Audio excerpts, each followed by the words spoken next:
Assalomu alaykum aziz obunachilar. Bugun sizlarga tajriba orqali hammomga ham yopishtirish mumkinligini ko'rsatib beramiz. Biz ana bo'ylarni ko'rib tomosha qilib turing.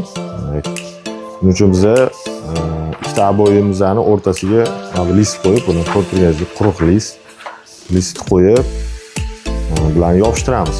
Bu ya'ni orqa devor vazifasini bajarib turadi.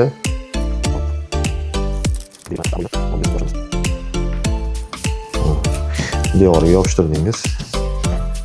Endi ikkinchi aboy.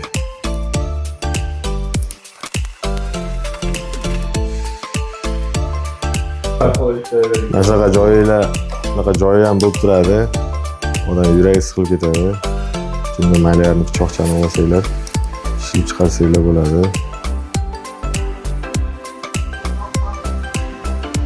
Buni yopishtirdinglar hisobni.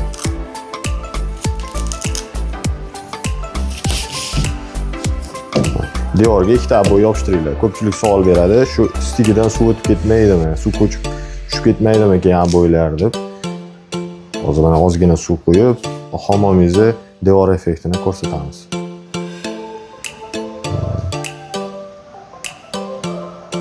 Ko'rdingiz, ko'proq suv qo'ya olmadik endi. Deylik mana turibdi. Xohlasanglar mana o'ynatamiz ozgina suvni. Ko'rinib turgan bo'lsa, yaqinroq kelib bu tomonga ham qizamiz. Suv orqaga o'tib ketmasligi uchun bemalol hatto buni qimlatamiz. Oldiga o'tib ketib qoldi suv. Endi orqa tomonni ko'rsatamiz. Ko'rdinglar?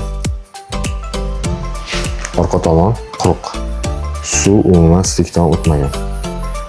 Bundan xavotir olmay bemalol oshxonalarga, hammomlarga ishlataverasizlar.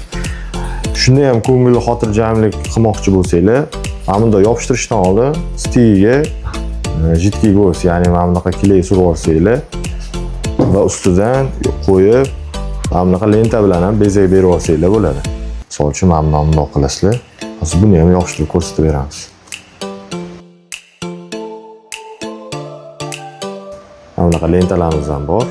Bu ham samakligi 2 santimetrligi. Men stigini o'rtasiga yopishtirib qo'ysanglar bo'ladi.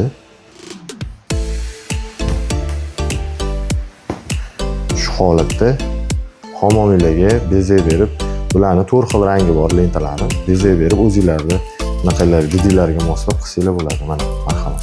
Hech qanaqa suv o'tmaydi. Ko'rib turganingizlardek. Bexavotir hammomlarga ham ishlatsanglar bo'ladi.